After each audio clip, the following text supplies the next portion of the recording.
responds more with feeling? Drill, baby, drill! Frack, baby, frack. Mass deportation now! Mass deportation now. We love corporations! Ugh, corporate greed, but gee, look at the time. Israel didn't go hard enough. Israel needs to finish the job. I'm a proud Zionist. No, I'm a proud Zionist. No, I am. Nuh-uh. I love Israel. I love Israel more. Here's some openly fascist shit that I'm going to proceed to do. Here's some nice flowery rhetoric before I proceed to do some openly fascist shit. More cops. I see you're more cops and I raise you more cops. We must have the strongest military. No, we must have the most lethal force. This is the land of the free, home of the brave, the red, white, and the blue and the white. We must defend democracy. We're the United States of Israel, goddammit. The poor. The poor. What bill or policy are you specifically referring to? Here's one example out of many. This bill adds additional benefits for WIC, additional public health investments. Guess who voted for it? Are both parties the same? No, Democrats voted for it and Republicans voted against it. So let me get this straight, Nicholas. Your evidence to refute my claim that we live in a corporate duopoly and the Republicans and the Democrats are offense and defense for the same team is to show your audience a bill in which the Republicans and the Democrats were offense and defense for the same team. Thank you, I guess? Even commenters to your video knew that your argument was not plausible. I don't think this video is particularly helpful when you understand that politics is a lot more sneaky and complicated than simply this bill was passed by this party. Thank you. I love that your evidence for Congress not being bipartisan is literally Congress. Like, I'm sure you believe the IDF isn't guilty of any war crimes because they investigated themselves and they found they did nothing wrong. What bill or policy are you specifically referring to? Here's one example. Finding one bill or even a handful of bills where the Republicans voted yes and the Democrats voted no or vice versa is not a serious argument. If you were actually competent, you would have cited an independent organization, Congress itself. Your talking points are so basic, it's literally a logical fallacy. Faulty generalization, where you attempt to disprove a broad consensus by citing a few specific outlier examples. If you were anything close to being objective in your analysis, you wouldn't cite one bill, you would cite, for instance, 20 years of data revealed in a Princeton study review of Congress. The study took data from nearly 2,000 public opinion surveys and compared what the people wanted to what the government actually did.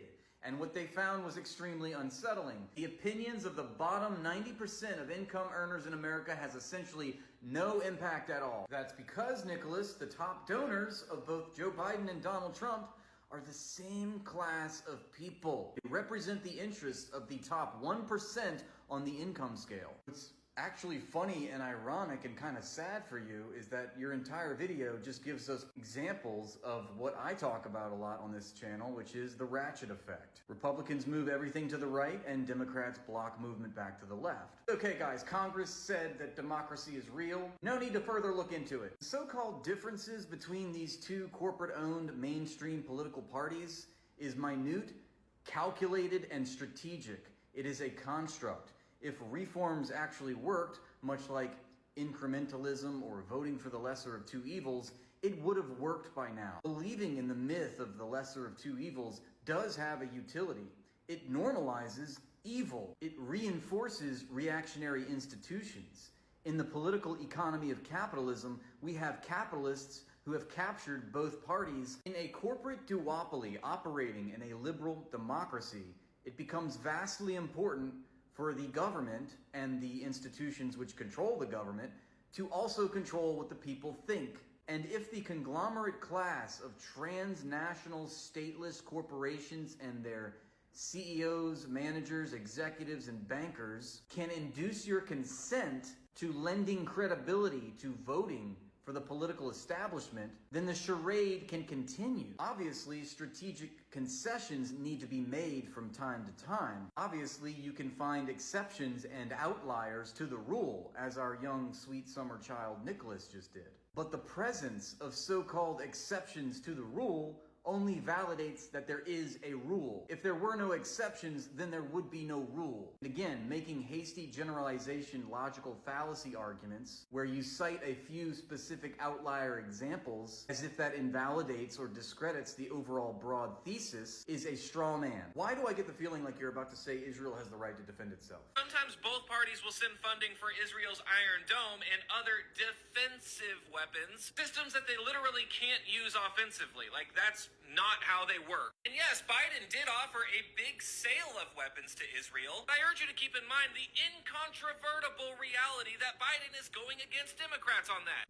There it is. What bills specifically are you talking about? Name one. I have several. 2022, Biden signed a bill which impeded and undermined railroad workers' rights and compensation. Famously, Obama's bank and automobile industry bailouts. Homelessness in the United States is at a record level in 2024, with close to 700,000 homeless people in the United States. Literally, Democratic governors are signing executive orders to tear down homeless encampments. Fuck the poor. Or how about Biden's record $886 billion military budget, literally the largest in U.S. history, which is saying a lot. You think that that's not directly tied to economic violence against the working class? Perhaps you could have taken a look at studies which show that more than 60% of Americans are living paycheck to paycheck. Or another study which showed that the top 1% of Americans have taken $50 trillion from the bottom 90% over the past 40 years. Or you could have showed other data to your audience which proved that real wages have stagnated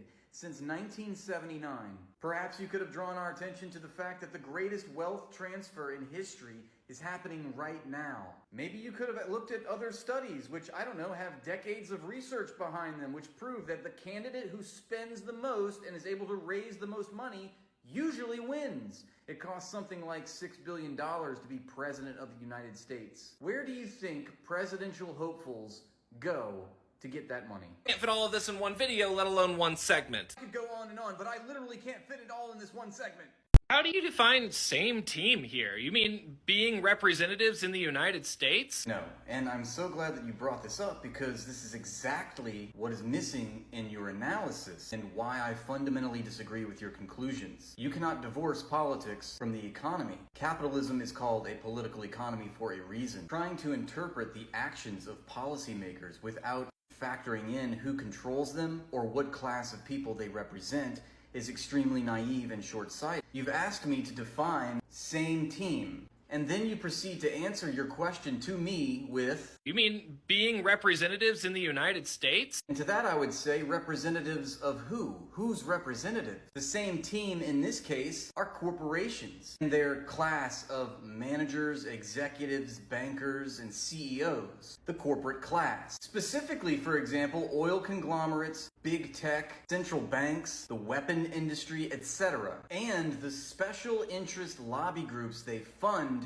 to pass legislation through Congress, aka not regular working class people such as you or me. It is not hyperbole or conspiratorial in the least to observe that the business community operates and organizes itself as a class to protect their interests and do things like buy legislation to serve their profit-making capabilities. This was actually consciously decided and outlined in a very influential government document called the Powell Memo, written by a recently appointed Associate Justice of the Supreme Court, Lewis Powell, in which he outlines, if our system, meaning the state corporate complex, is to survive, top management must be equally concerned with protracting and preserving the system itself.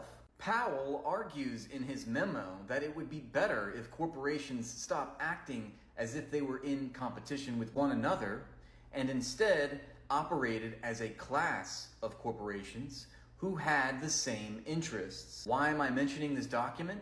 Well, because like NSC 68 or the Balfour Declaration, it was very influential between the political and business elites. It came to shape formal policies that the government then adopted and imposed on public life. Just to recap, I contend that we live in a state corporate complex in which you have two political parties captured by the same class of corporations, and it is reflected in public policy, both domestic and foreign. Specifically, there is no better example of bipartisanship in foreign policy than with Israel. And to defend my claim, which is a broad scope of an argument, I did not just cite one congressional bill, I cited many congressional bills, legislations, executive orders, formal policies, influential government documents, articles from the Council on Foreign Relations. I'm also basing my analysis on many books that I have read,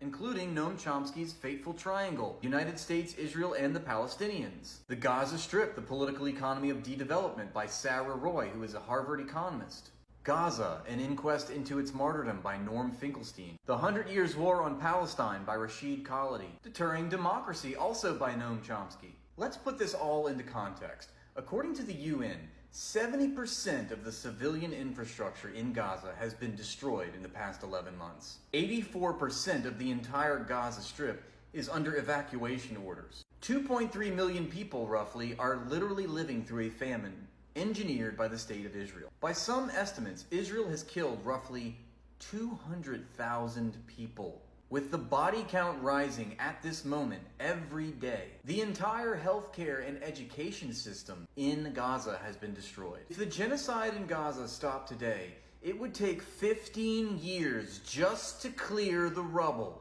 And if you have even the most basic understanding of geopolitics, you would realize and recognize that none of this can happen without US weapons, money, support, and diplomatic cover provided by the Biden administration, which is the face of the Democratic Party. Before you sift through one congressional bill which serves as your entire source pool to disprove 75 years of diplomatic relations between the US and Israel, perhaps you could read entire books on the matter.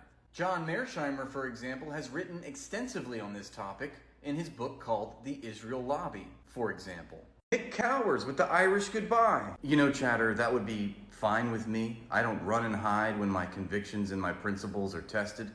But apparently we don't have that same decorum from our friend Nick Powers guy, who made a response, apparently, from what I can tell, and has proceeded to block me. Now, does this sound like someone who is secure in their convictions? Like, nobody forced Nick Cowers to interact with me, but he made a decision to respond to one of my videos and then blocks me. That's coward behavior. So here's what I'll say. If anyone can get me the video that he doesn't want me to see, I will happily respond to it. And not only that, I will live stream my response in real time. And furthermore, if this Nick Powers guy wants to join me on a live stream and have an actual conversation about these talking points, I'd be happy to do that as well. I stream every day on Twitch and YouTube, by the way. You're goofy. He absolutely did apologize and run D for the Democratic establishment for sending weapons to Israel on the basis that they were defensive and not offensive, and so it was somehow better than the Republicans. Time there's been a bill to specifically fund Israel's invasion, Democrats have voted to throw that bill out, and Republicans have voted to keep it. Pull up one of the many bills introduced to support Israel's invasion, and look at the fucking votes. Yes, sometimes both parties will send funding for Israel's Iron Dome and other defensive weapons, systems that they literally can't use offensively. Like, that's not how they work. And you can be against that. That's totally fine. I'm also against that. Furthermore, isn't even true. We have been supplying Israel with more 2,000-pound bombs, white phosphorus, cluster bombs, crude bombs, dumb bombs, to drop on Palestinian children in the middle of a genocide, okay? So in the middle of a genocide, funded by the Democratic Party, we have Nick Cowers running D for the Democratic establishment. That's where he finds himself, apologizing for the Democrats, because they're just not quite so bad. They're not quite so bad as they've murdered 300,000 Palestinians in the past 10 months.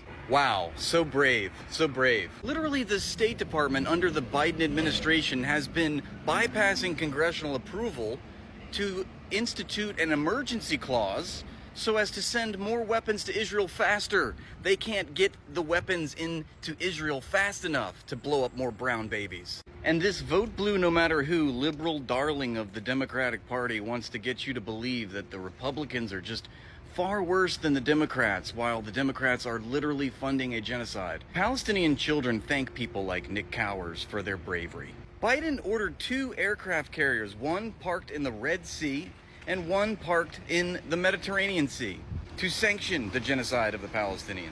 They've sent another $20 billion just within the past week to Israel. Israel cannot conduct a genocide without weapons. And Biden is supplying those weapons. Like, this is what's so crazy about vote blue no matter who liberals. Biden is the only president in US history to be sued for complicity in a genocide. Think about that. And yet we still have the most brave liberals defending his honor. This is not complicated at all.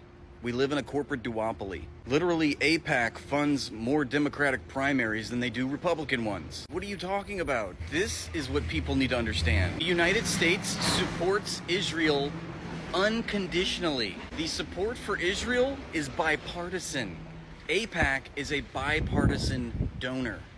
AIPAC is a single-issue donor. The Israel lobby controls both Republicans and Democrats, okay? Cope harder fascist apologists. What's even more funny about Nick Powers is that he's saying that, oh, the Democrats are not as bad because they're supplying defensive weapons and not offensive weapons. Well, what you're implying is that Israel has the right to defend itself, and that is, under international law, literally not the case. Israel has no right to self-defense in occupied territories. This is not rocket science, okay? Israel has the right to fuck itself in the ass. Newsflash to all you liberals out there.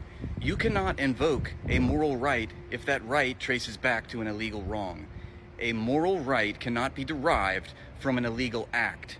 Reprisals against an occupying force are the fault of the occupier. If Israel wishes to invoke the right to self-defense, then it will vacate the occupied territories first.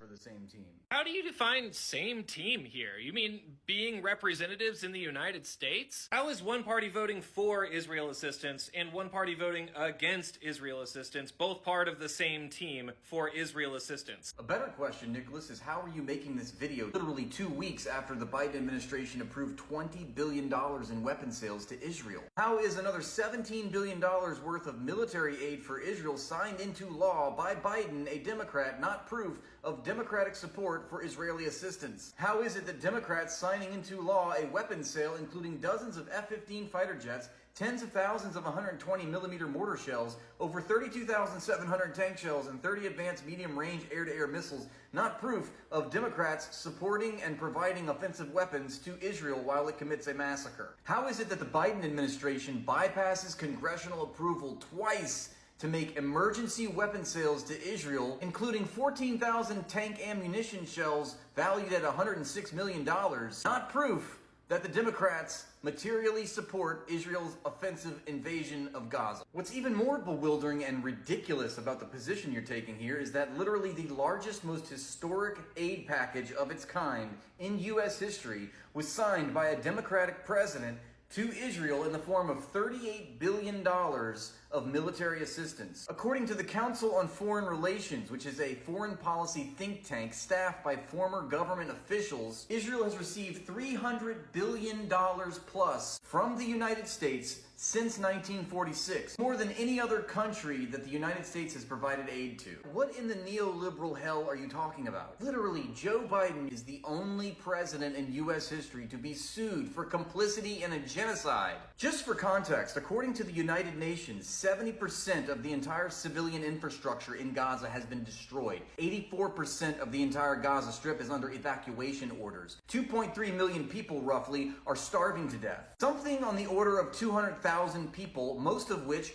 are women and children, have been killed by Israel in the past 11 months. If the genocide in Gaza stopped today, it would still take 15 years just to clear the rubble. If you had even the most basic shred of understanding of the geopolitics of this situation, you would recognize correctly that none of this can happen without U.S. money, weapons, support, and diplomatic cover provided by the Biden administration. Apart from citing one congressional bill, God forbid you actually read books on this matter. Your attempt to disprove 75 plus years of diplomatic relations between the United States and Israel and the internal politics of the United States government, and it's being captured by special interest lobby groups like the Israel lobby, which John Mearsheimer wrote an entire book about, by citing one congressional bill, is anti-intellectual, naive, short-sighted, unscientific, myopic, and utterly ridiculous. Unequivocal and unwavering in my commitment to Israel's defense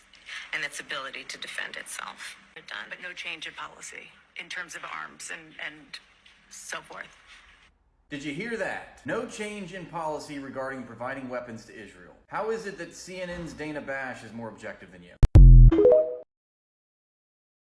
Proud Zionist. No, I'm a proud Zionist. Have you noticed that it's almost always privileged cis white dudes who say shit like this without actually looking it up? Apart from playing identity politics to railroad any substantive assessment of the Democratic Party for its complicity in an ethnic genocide against the Palestinians, I find it ironic that the person who said this is projecting their own behavior and position of privilege by campaigning on behalf of the Democratic Party. They are simultaneously normalizing what is arguably the worst crime against humanity in modern history and maybe ever, the genocide and ethnic cleansing of an entire civilization. But hey, his money and his complicity isn't being weaponized to blow him or his family and his friends up.